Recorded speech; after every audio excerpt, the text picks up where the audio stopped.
ಅದಿರನ್ನು ಸಾರವರ್ಧನೆಗೊಳಿಸುವ ವಿಧಾನಗಳನ್ನು ನಾವು ಈಗ ನೋಡೋಣ. ಅದಿರನ್ನು ಯಾವ ರೂಪದಲ್ಲಿ ಸಾರವರ್ಧಿಸಬಹುದು? ಅದಿರಿನ ಗುಣಲಕ್ಷಣಗಳನ್ನು ಆಧರಿಸಿ, ಅದರಲ್ಲಿರುವ ಮಡ್ಡಿಯ ಕಣಗಳನ್ನು ಆಧರಿಸಿ ಅದಿರನ್ನು ನಾವೇನು ಮಾಡ್ಬೋದು? ಸಾರವರ್ಧಿಸಬಹುದು. ಮೊಟ್ಟ ಮೊದಲನೆಯ ವಿಧಾನವನ್ನು ನಾವೇನಂತ ಕರಿತೀವಿ? ಹುರಿಯುವಿಕೆ ಅಂತ ಕರಿತೀವಿ. ಈ ಹುರಿಯುವಿಕೆಯ ಒಂದು ವಿಧಾನದಲ್ಲಿ ನಾವು ಯಾವ ಅದಿರನ್ನ ಸಾರವರ್ಧಿಸಬಹುದು ಅಂತ ಹೇಳಿದ್ರೆ, ಸತುವಿನ ಅದಿರನ್ನು ಹುರಿಯುವಿಕೆ ಮತ್ತು ಕಾಸುವಿಕೆಯ ಪ್ರಕ್ರಿಯೆಗಳಿಗೆ ಒಳಪಡಿಸಿದಾಗ ನಾವು ಶುದ್ಧವಾದಂತಹ ಸತುವನ್ನ ನಾವು ಪಡೆಯಬಹುದು. ಸೊ ಈಗ ಸಲ್ಫೈಡಿನ ಅದಿರನ್ನು ಆಕ್ಸೈಡಿನ ಅದಿರನ್ನಾಗಿ ಪರಿವರ್ತಿಸಲಿಕ್ಕೆ ಅದನ್ನು ಅಧಿಕ ಪ್ರಮಾಣದ ಗಾಳಿಯಲ್ಲಿ ಹೆಚ್ಚಿನ ಉಷ್ಣತೆಯಲ್ಲಿ ಕಾಯಿಸಬೇಕು. ಈ ವಿಧಾನವನ್ನು ಹುರಿಯುವಿಕೆ ಎನ್ನುವರು. ಸೊ ಇನ್ನೊಂದ್ಸತಿ ನಾನು ಹೇಳ್ತೀನಿ, ಕೇಳಿಸ್ಕೊಳ್ಳಿ. ಲೋಹದ ಸಲ್ಫೈಡುಗಳನ್ನು ಹಾಗೂ ಕಾರ್ಬೋನೇಟುಗಳನ್ನು, ಏನ್ ಮಿಸಿದು ಅರ್ಥ? ಯಾವ ಲೋಹಗಳು ಸಲ್ಫೈಡುಗಳ ರೂಪದಲ್ಲಿ ದೊರೀತಾ ಇದೆ, ಕಾರ್ಬೋನೇಟುಗಳ ರೂಪದಲ್ಲಿ ದೊರೀತಾ ಇದೆ, ಅದನ್ನು ಮೊದಲು ನಾವು ಏನ್ ಮಾಡಬೇಕು? ಆಕ್ಸೈಡುಗಳನ್ನಾಗಿ ಪರಿವರ್ತಿಸಬೇಕು. ನಂತರ ಅದರಿಂದ ನಾವು ಲೋಹವನ್ನ ಪಡೆಯಬೇಕು. ಸೊ ಲೋಹದ ಸಲ್ಫೈಡಿನ ಅದಿರನ್ನ ಲೋಹದ ಆಕ್ಸೈಡನ್ನಾಗಿ ಪರಿವರ್ತಿಸಬೇಕಾದರೆ ಅಧಿಕ ಪ್ರಮಾಣದ ಗಾಳಿಯಲ್ಲಿ ಹೆಚ್ಚಿನ ಉಷ್ಣತೆಯಲ್ಲಿ ಕಾಯಿಸಬೇಕು. ಈ ವಿಧಾನವನ್ನು ಹುರಿಯುವಿಕೆ ಎನ್ನುವರು.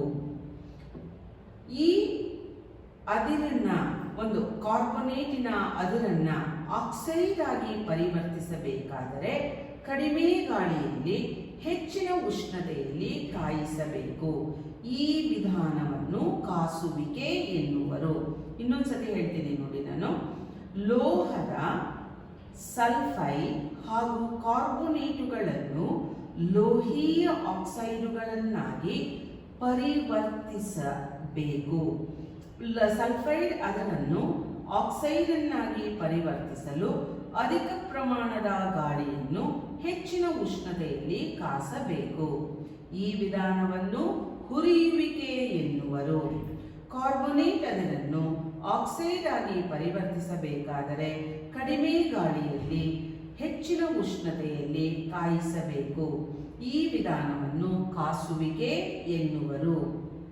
ಸತುವಿನ ಅದಿರನ್ನು ಹುರಿಯುವಿಕೆ ಮತ್ತು ಕಾಸುವಿಕೆಯ ಪ್ರಕ್ರಿಯೆಗಳಿಗೆ ಒಳಪಡಿಸಿದಾಗ ನಡೆಯುವ ರಾಸಾಯನಿಕ ಕ್ರಿಯೆಗಳನ್ನ ಕೂಡ ನಾವು ತಿಳ್ಕೊಳ್ಳೋಣ. ನೋಡಿ, ಅಲ್ಲಿ ಎದುರುಗಡೆ ಕಾಣಿಸ್ತಾ ಇದೆ ನಿಮಗೆ ಯಾವ ರೀತಿಯಾಗಿ ಆಮ್ಲಜನಕದ ಅನಿಲವನ್ನ ನಾವು ಹಾಯಿಸ್ತಾ ಇದ್ದೀವಿ. ಇಲ್ಲಿ ಸತುವಿನ ಅದಿರು, ತಾಮ್ರದ ಅದಿರು ಯಾವ ರೀತಿಯಾದಂತಹ ಒಂದು ಕ್ರಿಯೆಗಳನ್ನ ನಡೆಸುತ್ತೆ ಅನ್ನೋದನ್ನ ಕೂಡ ನಾವು ನೋಡ್ತಾ ಇದ್ದೀವಿ. ನೋಡಿ, ಅಲ್ಲಿ ಎಷ್ಟು ಚೆನ್ನಾಗಿ ತೋರಿಸ್ತಾ ಇದ್ದಾರೆ. ಆಮ್ಲಜನಕ ಇದೆ, ಗಂಧಕದೊಂದಿಗೆ ಸೇರಿದಾಗ ಅದು ಗಂಧಕದ ಡೈಆಕ್ಸೈಡ್ ಆಗಿ ಅದು ಪರಿವರ್ತನೆಯನ್ನ ಹೊಂದುತ್ತೆ. ಹೀಗೆ ಸತುವಿನ ಬ್ಲೆಂಡ್, ZnS ಅಂತ ಹೇಳ್ತೀವಿ. ಇದನ್ನ ಕಾಯಿಸಿದಾಗ ಇದು ಸತುವಿನ ಆಕ್ಸೈಡ್ ಆಗಿ ಏನಾಗುತ್ತೆ? ಪರಿವರ್ತನೆಗೊಳ್ಳುತ್ತೆ. ಆವಿಶೀಲ ಆರ್ಸೆನಿಕ್ನ ಅಶುದ್ಧತೆಗಳು ಇದು ಕೂಡ ಏನಾಗ್ತಾ ಇದೆ? ಬೇಡವಾದ ಒಂದು ವಸ್ತುವಿನ ರೂಪದಲ್ಲಿ ಏನಾಗುತ್ತೆ? ಅದುವಿನಿಂದ ಹೊರ ಹೋಗುತ್ತೆ. ಹಾಗಾಗಿನೇ ಇದನ್ನ ನಾವೇನಂತ ಕರಿತೀವಿ ಅಂದ್ರೆ ಮುಖ್ಯವಾಗಿ ಕಾಸುವಿಕೆ ಅಥವಾ ಕ್ಯಾಲ್ಸಿನೇಷನ್ ಅಂತ ಕೂಡ ನಾವೇನ್ ಮಾಡ್ತೀವಿ? ಕರಿತೀವಿ. ಕಾಸುವಿಕೆ. ಇಲ್ಲಿ ನಾವು ಸತುವಿನ ಅದಿರನ್ನು ಹುರಿಯುವಿಕೆ ಮತ್ತು ಕಾಸುವಿಕೆಯ ಪ್ರಕ್ರಿಯೆಗಳಿಗೆ ಒಳಪಡಿಸುವ ವಿಧಾನಗಳನ್ನ ನಾವು ನೋಡ್ತಾ ಇದ್ದೀವಿ. ಇಲ್ಲಿ ಮೊದಲೇದು ಯಾವ ತೋರಿಸಿದೆ? ನಾನು ಹುರಿಯುವಿಕೆಯನ್ನ ನಾನು ತೋರಿಸಿದೆ. ಈಗ ಇಲ್ಲಿ ಏನ್ ಮಾಡ್ತಾ ಇದ್ದೀನಿ? ಕಾಸುವಿಕೆಯನ್ನ ನಾನು ತೋರಿಸ್ತಾ ಇದ್ದೀನಿ. ಕಾಸುವಿಕೆಯಲ್ಲಿ ಏನಾಗುತ್ತೆ ಅಂದ್ರೆ ಕಾರ್ಬನ್ ಅಂತಹ ಸೂಕ್ತವಾದಂತಹ ಅಪಕರ್ಷಣಕಾರಿಯನ್ನು ನಾವು ಬಳಸಿ ಲೋಹದ ಆಕ್ಸೈಡುಗಳನ್ನ ಲೋಹಗಳನ್ನಾಗಿ ಅಪಕರ್ಷಿಸ್ತೀವಿ. ಈಗ ಇಲ್ಲಿ ನಾವು ಸತುವಿನ ಆಕ್ಸೈಡ್ ಅನ್ನ ಕಾರ್ಬನ್ ನೊಂದಿಗೆ ಕಾಯಿಸಿದಾಗ ಅದು ಅಪಕರ್ಷಿಸಲ್ಪಟ್ಟು ಸತು ಆಗುತ್ತೆ. ಇಲ್ಲಿ ನಿಮ್ಗೆ ಕಂಪ್ಯಾರಿಸನ್ ಅನ್ನ ತೋರಿಸ್ತಾ ಇದ್ದೀನಿ. ಹುರಿಯುವಿಕೆಗೂ ಹಾಗೂ ಕಾಸುವಿಕೆಗೂ ಇರತಕ್ಕಂತಹ ವ್ಯತ್ಯಾಸ ಏನು? ಹುರಿಯುವಿಕೆಯಲ್ಲಿ ಏನ್ ಮಾಡ್ತೀವಿ? ಅದಿರನ್ನ ಹೆಚ್ಚಾದ ಗಾಳಿಯಲ್ಲಿ ಬಿಸಿ ಮಾಡ್ತಾರೆ. ಕಾಸುವಿಕೆಯಲ್ಲಿ ಅದಿರನ್ನ ಗಾಳಿ ಇಲ್ಲದೆ ಹುರಿಯುತ್ತಾರೆ. ಹುರಿಯುವಿಕೆಯಲ್ಲಿ ಸಾಮಾನ್ಯವಾಗಿ ಸಲ್ಫೈಡ್ ಅದಿರನ್ನ ಹುರಿದಾಗ ಗಂಧಕದ ಡೈಆಕ್ಸೈಡ್ ಬಿಡುಗಡೆಯಾಗುತ್ತದೆ. 2ZnS ಪ್ಲಸ್ 3O2 ಬಾಣದ ಗುರುತು 2ZnO ಪ್ಲಸ್ 2SO2. ಅದನ್ನೇ ನಾನು ಇಲ್ಲಿ ಹೇಳಿದ್ದು. ಇದು ನಮಗೆ ಸಲ್ಫೈಡಿನ ಅದಿರಲ್ಲಿ ಇದೆ, ಆದ್ದರಿಂದ ಇದನ್ನು ನಾವೇನ್ ಮಾಡ್ತಾ ಇದೀವಿ? ಆಕ್ಸೈಡಿನ ಅದಿರನ್ನಾಗಿ ನಾವು ಇದನ್ನ ಮಾರ್ಪಾಡು ಮಾಡ್ಕೊಳ್ತಾ ಇದೀವಿ. ಹಾಗೆ ಇಲ್ಲಿ ಕಾರ್ಬೋನೇಟ್ ಮತ್ತು ಹೈಡ್ರೇಟಿನ ಅದಿರುಗಳನ್ನ ಕಾಯಿಸಿದಾಗ ಗಂಧಕದ ಆಕ್ಸೈಡು, ಇಂಗಾಲದ ಡೈಆಕ್ಸೈಡು ಮತ್ತು ಆವಿಯಾಗಿ ಏನಾಗುತ್ತೆ? ನೀರು ಬಿಡುಗಡೆಯಾಗುತ್ತದೆ. ZnCO3 ZnCO3 ಅನ್ನ ಕಾಯಿಸಿದಾಗ ZnO ಪ್ಲಸ್ CO2 ಇಲ್ಲಿ ಏನಾಗುತ್ತೆ? ಲಭ್ಯವಾಗುತ್ತೆ. Al2O3 2H2O ಇದನ್ನು ಕೂಡ ನಾವು ಆಕ್ಸೈಡಿನ ರೂಪದಲ್ಲಿ ಏನ್ ಮಾಡ್ತಾ ಇದ್ದೀವಿ? ಪಡಿತಾ ಇದ್ದೀವಿ. ಸೊ ಹೀಗೆ ನಾವು ಹುರಿಯುವಿಕೆ ಹಾಗೂ ಕಾಸುವಿಕೆಯ ಮೂಲಕ ಕಾರ್ಬೋನೇಟುಗಳ ಅದಿರುಗಳನ್ನ, ಸಲ್ಫೈಡುಗಳ ಅದಿರುಗಳನ್ನ ನಾವು ಮುಖ್ಯವಾಗಿ ಆಕ್ಸೈಡುಗಳ ಅದಿರನ್ನಾಗಿ ಏನ್ ಮಾಡ್ತೀವಿ? ಇದನ್ನ ಮಾರ್ಪಾಡು ಮಾಡ್ತೀವಿ. ಈ ವ್ಯತ್ಯಾಸಗಳನ್ನ ನೀವು ಬರ್ಕೋಬೇಕಾಗುತ್ತೆ. ಹುರಿಯುವಿಕೆಗೆ ಹಾಗೂ ಕಾಸುವಿಕೆಗೆ ಇರುವ ವ್ಯತ್ಯಾಸವೇನು? ಈ ಎರಡೂ ವಿಧಾನಗಳಲ್ಲಿ ನಾವೇನ್ ಮಾಡ್ತಾ ಇದೀವಿ? ಮುಖ್ಯವಾಗಿ ಸಲ್ಫೈಡ್ನ ಅದಿರುಗಳನ್ನ, ಕಾರ್ಬೋನೇಟುಗಳ ಅದಿರುಗಳನ್ನ ನಾವು ಆಕ್ಸೈಡುಗಳ ಅದಿರುಗಳನ್ನಾಗಿ ಪರಿವರ್ತನೆ ಮಾಡ್ತೀವಿ. ಸೊ ಇಲ್ಲಿ ನಿಮಗೆ ಒಂದು ಚಿತ್ರವನ್ನ ತೋರಿಸ್ತಾ ಇದ್ದೀನಿ. ಏನಿದು ಚಿತ್ರ ಅಂತ ಹೇಳಿದ್ರೆ, ಇದನ್ನೇ ನಾವು ಕಬ್ಬಿಣದ ಉದ್ಧರಣದಲ್ಲಿ ಬಳಸುವ ಒಂದು ವಿಧಾನವನ್ನ ನಾವು ಇಲ್ಲಿ ತೋರಿಸ್ತಾ ಇದ್ದೀವಿ. ಇದನ್ನ ಊದು ಕುಲುಮೆಯ ವಿಧಾನ ಅಂತ ಕರೀತಾರೆ. ಅಂದ್ರೆ ನಾವು ಏನು ಕಬ್ಬಿಣದ ಅದಿರನ್ನ ನಾವು ಕಾಯಿಸ್ಬಿಟ್ಟು ಅದರಿಂದ ಶುದ್ಧವಾದಂತಹ ಕಬ್ಬಿಣವನ್ನ ಪಡಿತೀವಿ, ಆ ವಿಧಾನದ ಒಂದು ಚಿತ್ರಣ ನಿಮ್ಮ ಮುಂದೆ ಇದೆ. ಸೊ ಕಬ್ಬಿಣದ ಅದಿರನ್ನ ನಾವು ಪಡಿಬೇಕಾದ್ರೆ, ಕಬ್ಬಿಣವನ್ನ ಅದರ ಅದಿರಿನಿಂದ ಪಡಿಬೇಕಾದ್ರೆ ಕೋಕ್, ಸುಣ್ಣದ ಕಲ್ಲು ಹಾಗೂ ಕಿಟ್ಟ ಮಾಡುವ ದ್ರವ್ಯಗಳು. ಏನಿದು ಕಿಟ್ಟ ಅಂತ ಹೇಳಿದ್ರೆ, ನಮಗೆ ಕಬ್ಬಿಣದ ಅದಿರು ಹೆಮಟೈಟ್ ಹಾಗೂ ಮೆಗ್ನಟೈಟ್ ನ ರೂಪದಲ್ಲಿ ದೊರೆಯುತ್ತೆ. ಅದನ್ನ ನಯವಾಗಿ ಪುಡಿ ಮಾಡೋದು, ಅದನ್ನ ಕೋಕ್ ಮತ್ತು ಸುಣ್ಣದ ಕಲ್ಲಿನೊಂದಿಗೆ ಮಿಶ್ರ ಮಾಡಿಬಿಟ್ಟು ಅದನ್ನ ಊದು ಕುಲುಮೆಯಲ್ಲಿ ಹಾಕಿ ಕಾಯಿಸ್ಲಿಕ್ಕೆ ಪ್ರಾರಂಭ ಮಾಡೋದು. ಯಾವಾಗ ಕಾಯಿಸ್ಲಿಕ್ಕೆ ಪ್ರಾರಂಭ ಮಾಡ್ತೀವಿ ನೋಡಿ, ಇಲ್ಲಿ ನಿಮ್ಗೆ ಏನ್ ತೋರಿಸ್ತಾ ಇರೋದು? ಆ ಊದು ಕುಲುಮೆಯಲ್ಲಿ ಈ ಮಿಶ್ರಣ ಹೇಗೆ ಹೋಗಿ ಬೀಳ್ತಾ ಇದೆ ಅನ್ನೋದನ್ನ ತೋರಿಸ್ತಾ ಇದೆ. ಯಾವ ಮಿಶ್ರಣ? ಕೋಕು, ಸುಣ್ಣದ ಕಲ್ಲು ಹಾಗೂ ಕಿಟ್ಟ. ಈಗ ಇಲ್ಲಿ ಯಾವ್ದನ್ನ ತೋರಿಸ್ತಾ ಇರೋದು? ತಾಮ್ರದ ಉದ್ಧರಣವನ್ನ ಇಲ್ಲಿ ತೋರಿಸ್ತಾ ಇರೋದು. ನೋಡ್ಕೊಳ್ಳಿ, ಇಲ್ಲಿ ತಾಮ್ರದ ಉದ್ಧರಣದಲ್ಲಿ ಯಾವ ರೀತಿಯಾಗಿ ತಾಮ್ರವನ್ನ ಅದರ ಒಂದು ಅದಿರಿನ ಮೂಲಕ ಏನ್ ಮಾಡ್ತಾರೆ? ಅದನ್ನ ಇದು ನಯವಾಗಿ ಪುಡಿ ಮಾಡಿ ಕುಲುಮೆಯಲ್ಲಿ ಏನ್ ಮಾಡ್ತಾ ಇರೋದು? ಹಾಕ್ತಾ ಇರೋದು, ಕಾಯಿಸ್ತಾ ಇರೋದು. ಶುದ್ಧವಾದಂತಹ ತಾಮ್ರ ಏನಾಗುತ್ತೆ? ಇಲ್ಲಿ ಬೇರೆ ಆಗುತ್ತೆ. ನೋಡಿ, ಕಿಟ್ಟ ಏನಾಗ್ತಾ ಇದೆ? ಬೇರೆ ಆಗ್ತಾ ಇದೆ. ತಾಮ್ರದ ಉದ್ಧರಣದಲ್ಲಿ ಕಿಟ್ಟವನ್ನ ಏನ್ ಮಾಡೋದು? ಅದರಿಂದ ಹೊರಗಡೆ ಹಾಕೋದು. ಹೀಗೆ ನಾವು ಮೊದಲು ಏನ್ ಮಾಡ್ತೀವಿ? ಅದಿರನ್ನ ನಾವು ಸಾರವರ್ಧಿಸ್ತೀವಿ, ವಿವಿಧ ರೂಪದಲ್ಲಿ ಅದನ್ನ ನಾವೇನ್ ಮಾಡ್ತೀವಿ? ಹೊರಗಡೆ ಹಾಕ್ತೀವಿ. ಸೊ ಇಲ್ಲಿ ಪ್ರಶ್ನೆ ಬಂದಿದೆ, ಅದಿರು ಎಂದರೇನು? ಅದಕ್ಕೆ ಉತ್ತರವನ್ನ ಕೂಡ ನಾವೇ ಕೊಡ್ತಾ ಇದ್ದೀವಿ. ನಂತರ ಇದನ್ನೆಲ್ಲ ಕೂಡ ನೀವು ನಿಮ್ಮ ಪುಸ್ತಕದಲ್ಲಿ ಬರ್ಕೋಬೇಕಾಗುತ್ತೆ. ಸ್ವಾಭಾವಿಕ ರೂಪದಲ್ಲಿ ಸಿಗುವ ಎರಡು ಲೋಹಗಳನ್ನ ಹೆಸರಿಸಿ, ಚಿನ್ನ ಮತ್ತು ಪ್ಲಾಟಿನಂ.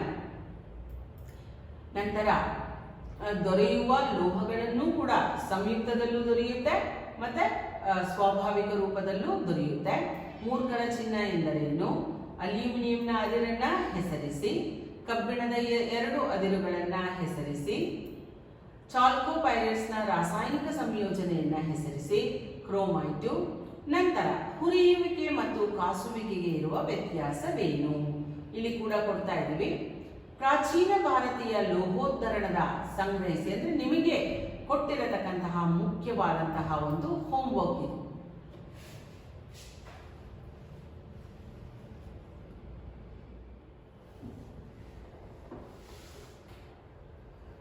ಲೋಹೀಯ ಆಕ್ಸೈಡುಗಳನ್ನು ಲೋಹಗಳಿಂದ ಅಪಕರ್ಷಿಸಲು ಕೋಕನ್ನು ಬಳಸುವುದು. ಕೆಲವೊಮ್ಮೆ ಸ್ಥಾನಪಲ್ಲಟನ ಕ್ರಿಯೆಗಳಿಗೂ ಕೂಡ ನಾವು ಅಪಕರ್ಷಿಸಲು ಕೋಕನ್ನು ಬಳಸುತ್ತೇವೆ. ಹೆಚ್ಚು ಕ್ರಿಯಾಪಟುತ್ವವನ್ನ ಹೊಂದಿರುವ ಲೋಹಗಳಾದ ಸೋಡಿಯಂ, ಕ್ಯಾಲ್ಸಿಯಂ, ಅಲ್ಯೂಮಿನಿಯಂ ಇತ್ಯಾದಿಗಳನ್ನು ಅಪಕರ್ಷಣಕಾರಿಯಾಗಿ ಬಳಸುತ್ತೇವೆ. ಏಕೆಂದರೆ ಇದು ಕಡಿಮೆ ಕ್ರಿಯಾಪಟುತ್ವವನ್ನ ಹೊಂದಿರುವ ಲೋಹಗಳನ್ನು ಅವುಗಳ ಸಂಯುಕ್ತಗಳಿಂದ ಪಲ್ಲಟನಗೊಳಿಸುತ್ತದೆ. ಉದಾಹರಣೆಗೆ ಮ್ಯಾಂಗನೀಸ್ ಡೈಆಕ್ಸೈಡ್ ಅನ್ನು ಅಲ್ಯೂಮಿನಿಯಂ ಪುಡಿಯೊಂದಿಗೆ ಕಾಯಿಸಿದಾಗ ಅಲ್ಯೂಮಿನಿಯಂ ಇಲ್ಲಿ ಮುಖ್ಯವಾಗಿ ಆಕ್ಸೈಡಿನ ರೂಪದಲ್ಲಿ ಹೊರಬಂದು ಮೆಗ್ನೀಷಿಯಂ ಮ್ಯಾಂಗನೀಸ್ ನಮಗೆ ಶುದ್ಧವಾದ ರೂಪದಲ್ಲಿ ದೊರೆಯುತ್ತದೆ. ಸೊ ಇಲ್ಲಿ ಅತ್ಯಂತ ಕ್ರಿಯಾಶೀಲತೆಯನ್ನ ಹೊಂದಿರತಕ್ಕಂತಹ ಲೋಹಗಳನ್ನ ನಾವು ಮುಖ್ಯವಾಗಿ ಏನ್ ಮಾಡ್ಲಿಕ್ಕಾಗಲ್ಲ ಅಂದ್ರೆ ಪಡೆಯಲಿಕ್ಕೆ ತುಂಬಾ ಒಂದು ಸಮಯವನ್ನ ನಾವು ತಗೊಳ್ಳೋದಕ್ಕೆ ಆಗಲ್ಲ. ಹಾಗಾಗಿ ಕ್ರಿಯಾಶೀಲತೆಯ ಸರಣಿಯ ಮೇಲ್ಭಾಗದಲ್ಲಿ ಇರುವ ಲೋಹಗಳನ್ನು ನಾವು ಕಾರ್ಬನ್ನಿನ ಮೂಲಕ ಕಾಯಿಸಿದಾಗ ಇವುಗಳನ್ನು ಪಡೆಯಲಿಕ್ಕೆ ಸಾಧ್ಯ ಇಲ್ಲ. ಉದಾಹರಣೆಗೆ ಸೋಡಿಯಂ, ಮೆಗ್ನೀಷಿಯಂ, ಕ್ಯಾಲ್ಸಿಯಂ ಹಾಗೂ ಅಲ್ಯೂಮಿನಿಯಂ ಲೋಹಗಳ ಆಕ್ಸೈಡುಗಳನ್ನ ಅಪಕರ್ಷಿಸಲು ಕಾರ್ಬನ್ನಿನಿಂದ ಸಾಧ್ಯ ಇಲ್ಲ. ಕಾರಣ ಈ ಲೋಹಗಳು ಕಾರ್ಬನ್ನಿಗಿಂತಲೂ ಆಮ್ಲಜನಕದ ಕಡೆಗೆ ಹೆಚ್ಚು ಆಕರ್ಷಣೆಯನ್ನ ಹೊಂದಿರುವುದರಿಂದ ಇವುಗಳನ್ನ ನಾವು ವಿದ್ಯುತ್ ವಿಭಜನೆಯ ವಿಧಾನದಿಂದ ನಾವೇನ್ ಮಾಡಬಹುದು ಅಂದ್ರೆ ಬೇರ್ಪಡಿಸಬಹುದು. ಸೊ ವಿದ್ಯುತ್ ವಿಭಜನಾ ಕ್ರಿಯೆಯಿಂದ ಬೇರ್ಪಡಿಸುವ ಲೋಹಗಳು ಅಂದ್ರೆ ಸೋಡಿಯಂ, ಮೆಗ್ನೀಷಿಯಂ, ಕ್ಯಾಲ್ಸಿಯಂ ಇವುಗಳನ್ನು ನಾವು ಮುಖ್ಯವಾಗಿ ವಿದ್ಯುತ್ ವಿಭಜನೆಯ ವಿಧಾನದಿಂದ ಬೇರ್ಪಡಿಸಬಹುದು. ಲೋಹಗಳು ಅಂದ್ರೆ ಋಣಾಗ್ರದ ಮೇಲೆ ಸಂಗ್ರಹವಾದಾಗ ಅಲೋಹಗಳು ನಮಗೆ ಧನಾಗ್ರದ ಮೇಲೆ ಏನಾಗುತ್ತೆ ಸಂಗ್ರಹ ಆಗುತ್ತೆ. ಇಲ್ಲಿ ನಿಮಗೆ ಎದುರುಗಡೆ ತೋರಿಸತಕ್ಕಂತಹ ಒಂದು ವಿದ್ಯುತ್ ವಿಭಜನೆಯ ವಿಧಾನ ಅಂತ ಹೇಳಿದ್ರೆ ಮುಖ್ಯವಾಗಿ ತಾಮ್ರದ ವಿದ್ಯುತ್ ವಿಭಜನೀಯ ಶುದ್ಧೀಕರಣ ಅಂತ ಕರೀತೀವಿ. ಸೊ ಇಲ್ಲಿ ತಾಮ್ರದ ವಿದ್ಯುತ್ ವಿಭಜನೀಯ ಶುದ್ಧೀಕರಣದಲ್ಲಿ ನಾವು ಈ ಒಂದು ಅಶುದ್ಧವಾದಂತಹ ತಾಮ್ರವನ್ನ ಬಳಸ್ತೀವಿ, ಶುದ್ಧವಾದಂತಹ ತಾಮ್ರವನ್ನ ಬಳಸ್ತೀವಿ. ಅಶುದ್ಧವಾದಂತಹ ತಾಮ್ರ ಅಂತ ಹೇಳಿದ್ರೆ ಧನಾಗ್ರವಾಗಿ ಬಳಸ್ತಾ ಇದ್ದೀವಿ. ಶುದ್ಧವಾದಂತಹ ತಾಮ್ರ ಅಂತ ಹೇಳಿದ್ರೆ ಋಣಾಗ್ರವಾಗಿ ನಾವು ಬಳಸ್ತೀವಿ. ಯಾವಾಗ ನಾವು ಮುಖ್ಯವಾಗಿ ಇದರ ಮೂಲಕ ಹೆಚ್ಚಿನ ವಿದ್ಯುತ್ತನ್ನ ಹಾಯಿಸ್ತೀವಿ ಆಗ ಧನಾಗ್ರದಲ್ಲಿ ಇರತಕ್ಕಂತಹ ಅಶುದ್ಧವಾದ ತಾಮ್ರ ಏನಾಗುತ್ತೆ ಅಂದ್ರೆ ಋಣಾಗ್ರದ ಮೇಲ್ಭಾಗದಲ್ಲಿ ಸಂಗ್ರಹಣೆ ಆಗುತ್ತೆ. ಆಗ ಶುದ್ಧವಾದಂತಹ ಲೋಹವನ್ನ ನಾವೇನ್ ಮಾಡ್ಬೋದು ಅಂದ್ರೆ ಪಡಿಬಹುದು. ವಿದ್ಯುತ್ ವಿಭಾಜ್ಯ ಅಂತ ಹೇಳ್ತೀವಿ. ಇಲ್ಲಿ ತಾಮ್ರದ ಸಲ್ಫೇಟ್ ಅನ್ನ ನಾವೇನ್ ಮಾಡ್ತೀವಿ ವಿದ್ಯುತ್ ವಿಭಾಜ್ಯವಾಗಿ ನಾವು ಇಲ್ಲಿ ತಗೊಳ್ತಾ ಇದೀವಿ. ಇದರ ಮೂಲಕ ವಿದ್ಯುತ್ತನ್ನ ಹಾಯಿಸಿದಾಗ ಅಶುದ್ಧವಾದಂತಹ ಧನಾಗ್ರದ ಮೇಲಿರತಕ್ಕಂತಹ ಲೋಹ ಏನಾಗುತ್ತೆ ಅಂದ್ರೆ ವಿದ್ಯುತ್ ವಿಭಜನೀಯ ದ್ರಾವಣದಲ್ಲಿ ಕರಗಿ ಅಷ್ಟೇ ಪ್ರಮಾಣದ ಶುದ್ಧವಾದ ಲೋಹ ಋಣಾಗ್ರದ ಮೇಲೆ ಸಂಗ್ರಹ ಆಗುತ್ತದೆ.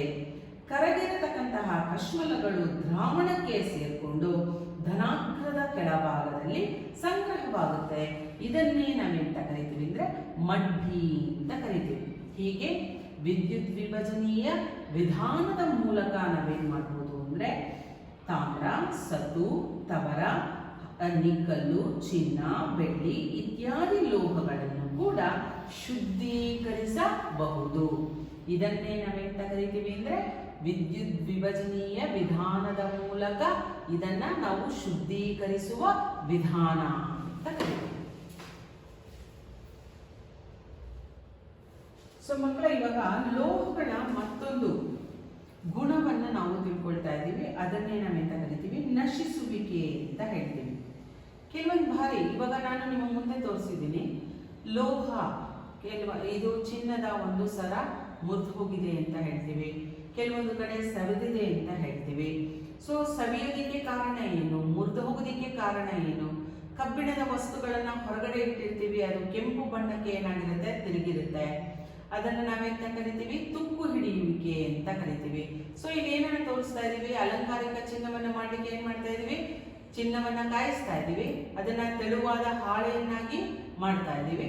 ತೆಳುವಾದ ಹಾಳೆಯನ್ನಾಗಿ ಮಾಡಿದಾಗ ಇಲ್ಲಿ ಮುಖ್ಯವಾಗಿ ನಿಮ್ಗೆಲ್ಲ ಇದೆಲ್ಲ ತೋರಿಸ್ತಾ ಇರೋದನ್ನ ನಾವೆಂತ ಕರಿತೀವಿ, ಲೋಹಗಳ ಮಿಶ್ರಣ ಅಂತ ಕರಿತೀವಿ. ಇಲ್ಲಿ ಲೋಹಗಳ ಮಿಶ್ರಣ ಅನ್ನೋದಕ್ಕಿಂತ ಮಿಶ್ರ ಲೋಹದ ಬಗ್ಗೆ ನಾವು ಇಲ್ಲಿ ಏನ್ ಮಾಡ್ಬೋದು ಮಕ್ಕಳ, ಈಗ ಲೋಹಗಳ ನಶಿಸುವಿಕೆಯ ಬಗ್ಗೆ ಕೆಲವೊಂದು ಮಾಹಿತಿಗಳನ್ನ ತಿಳ್ಕೊಳ್ಳೋಣ. ಬೆಳ್ಳಿಯ ಪಾತ್ರೆಗಳನ್ನ ನಾವು ಗಾಳಿಗೆ ತೆರೆದಿಟ್ವಿ ಅಂತ ಹೇಳಿದ್ರೆ ಬೆಳ್ಳಿಯ ಮೇಲೆ ಕಪ್ಪಾದಂತಹ ಒಂದು ಪದರವನ್ನ ನಾವು ಕಾಣ್ತೀವಿ. ಇದಕ್ಕೆ ಕಾರಣ ಏನು ಅಂತ ಹೇಳಿದ್ರೆ, ಬೆಳ್ಳಿ ಏನ್ ಮಾಡುತ್ತೆ, ಗಾಳಿಯಲ್ಲಿ ಇರತಕ್ಕಂತಹ ಸಲ್ಫರ್ನ ಜೊತೆಯಲ್ಲಿ ವರ್ತಿಸಿ ಬೆಳ್ಳಿಯ ಸಲ್ಫೈಡಿನ ಪದರವನ್ನ ಉಂಟು ಮಾಡುತ್ತೆ. ನಿಮ್ಗೆ ಪ್ರಶ್ನೆಯನ್ನ ಕೇಳ್ತಾರೆ ಎಕ್ಸಾಮ್ ಅಲ್ಲಿ, ನೀವು ಹಾಕಿಕೊಂಡಿರತಕ್ಕಂತಹ ಕಾಲ್ಗೆಜ್ಜೆ ಕಪ್ಪು ಬಣ್ಣಕ್ಕೆ ತಿರುಗಲಿಕ್ಕೆ ಕಾರಣ ಏನು ಅಂತ ಹೇಳಿದ್ರೆ, ನಾವು ಹಾಕಿಕೊಂಡಿರುವ ಬೆಳ್ಳಿಯ ಕಾಲ್ಗೆಜ್ಜೆ ಗಾಳಿಯಲ್ಲಿ ಇರತಕ್ಕಂತಹ ಗಂಧಕದೊಂದಿಗೆ ವರ್ತಿಸಿ ಬೆಳ್ಳಿಯ ಸಲ್ಫೈಡ್ ಅನ್ನು ಉತ್ಪತ್ತಿ ಮಾಡಿರೋದ್ರಿಂದ ಇದು ಕಪ್ಪು ಬಣ್ಣಕ್ಕೆ ತಿರುಗಿರುತ್ತೆ. ಕೆಲವೊಂದ್ಸತಿ ನೀವು ತಾಮ್ರದ ಪಾತ್ರೆಗಳನ್ನ ನೀವು ನೋಡಿರ್ಬೋದು, ಅದು ಏನಾಗುತ್ತೆ ಅಂದ್ರೆ ಒಂದು ಹಸಿರು ಬಣ್ಣದ ವಸ್ತುವನ್ನ ತನ್ನ ಮೇಲ್ಭಾಗದಲ್ಲಿ ಅದು ಉತ್ಪತ್ತಿ ಮಾಡ್ಕೊಂಡಿರುತ್ತೆ. ಅಂತ ಟೈಮಲ್ಲಿ ನಾವೇನ್ ಮಾಡ್ತೀವಿ, ಸ್ವಲ್ಪ ಹುಣಸೆ ಹಣ್ಣಿನ ಹುಳಿಯನ್ನ ಹಾಕ್ಬಿಟ್ಟು ಚೆನ್ನಾಗಿ ತೊಳಿತೀವಿ. ಆದ್ರೆ ಯಾವತ್ತೂ ಕೂಡ ಯೋಚನೆ ಮಾಡಿಲ್ಲ ಯಾಕೆ ಅಲ್ಲಿ ಹಸಿರು ಬಣ್ಣದ ಒಂದು ವಸ್ತು ಉತ್ಪತ್ತಿ ಆಗಿದೆ. ಇದಕ್ಕೆ ಕಾರಣ ಏನು ಅಂತ ಹೇಳಿದ್ರೆ, ತಾಮ್ರ ಅದು ತೇವಪೂರಿತವಾದಂತಹ ಗಾಳಿಯಲ್ಲಿ ಇರತಕ್ಕಂತಹ ಇಂಗಾಲದ ಡೈಆಕ್ಸೈಡ್ ನೊಂದಿಗೆ ಏನ್ ಮಾಡ್ತಾ ಇದೆ, ವರ್ತಿಸ್ತಾ ಇದು ಹಸಿರು ಬಣ್ಣದ ತಾಮ್ರದ ಕಾರ್ಬೋನೇಟ್ ಅನ್ನ ಉತ್ಪತ್ತಿ ಮಾಡಿದೆ. ಸೊ ಹಾಗಾಗಿನೇ ನೆನಪಲ್ಲಿ ಇಟ್ಕೊಳ್ಳಿ, ಏನು ತಾಮ್ರದ ವಸ್ತುಗಳ ಮೇಲೆ ನಾವು ಹಸಿರು ಬಣ್ಣದ ಲೇಪನವನ್ನ ಕಾಣ್ತೀವಿ, ಅದು ತಾಮ್ರದ ಕಾರ್ಬೋನೇಟ್. ಕಾರಣ, ತಾಮ್ರ ತೇವಪೂರಿತವಾದ ಗಾಳಿಯೊಂದಿಗೆ ವರ್ತಿಸಿ ತಾಮ್ರದ ಕಾರ್ಬೋನೇಟ್ ಅನ್ನ ಉತ್ಪತ್ತಿ ಮಾಡಿದೆ.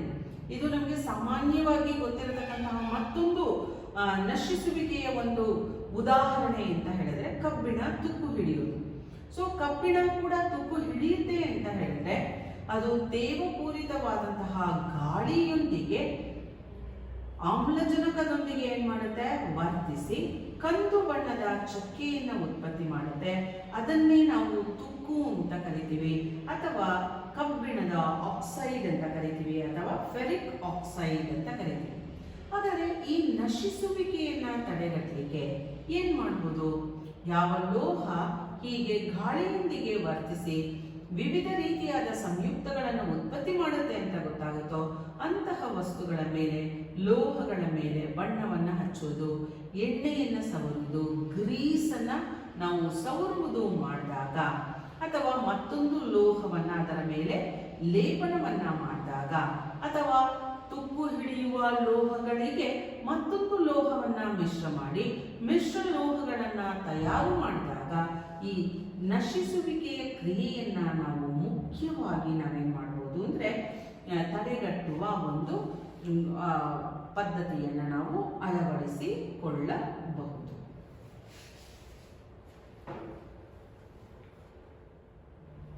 ಮಕ್ಕಳಿಗೆ ಈಗ ನಾವು ಈ ಲೋಹಗಳ ನಶಿಸುವಿಕೆಯನ್ನ ತಡೆಗಟ್ಟಲಿಕ್ಕೆ ಲೋಹಗಳನ್ನ ಇನ್ನೂ ಪರಿಣಾಮಾತ್ಮಕವಾಗಿ ನಾವು ಬಳಸಲಿಕ್ಕೆ ನಾವೇನ್ ಮಾಡ್ತೀವಿ ಅಂದ್ರೆ ಮಿಶ್ರ ಲೋಹಗಳನ್ನ ತಯಾರು ಮಾಡ್ತೀವಿ. ನಾನು ಈಗ ತಾನೇ ಹೇಳಿದೆ, ಲೋಹಗಳು ಆಮ್ಲಜನಕದೊಂದಿಗೆ ವರ್ತಿಸಿದಾಗ ತಮ್ಮ ಮೇಲೆ ಪದರಗಳನ್ನು ಉಂಟು ಮಾಡಿಕೊಳ್ಳೋದ್ರಿಂದ ವಿವಿಧ ಆಕ್ಸೈಡುಗಳ, ಕಾರ್ಬೋನೇಟುಗಳ, ಸಲ್ಫೇಟುಗಳ ಪದರಗಳನ್ನು ಉಂಟು ಮಾಡಿಕೊಳ್ಳೋದ್ರಿಂದ ನಶಿಸುವಿಕೆ ಉಂಟಾಗುತ್ತೆ. ಹಾಗಾಗಿ ಇಲ್ಲಿ ಅವುಗಳನ್ನ ತಡೆಯಲಿಕ್ಕೋಸ್ಕರ ಮಿಶ್ರ ಲೋಹಗಳ ರೂಪದಲ್ಲಿ ಲೋಹಗಳನ್ನು ನಾವೇನ್ ಮಾಡ್ತೀವಿ, ಬಳಸ್ತೀವಿ. ನಿಮ್ಮ ಮುಂದೆ ಇರುವುದು ಚಿನ್ನ, ಅಲಂಕಾರಿಕ ಚಿನ್ನವನ್ನ ಯಾವ ರೀತಿಯಾಗಿ ತಯಾರು ಮಾಡ್ತಾರೆ. ಯಾಕೆ ಇಲ್ಲಿ ಶುದ್ಧವಾದ ಚಿನ್ನವನ್ನ ಬಳಸಲ್ವಾ?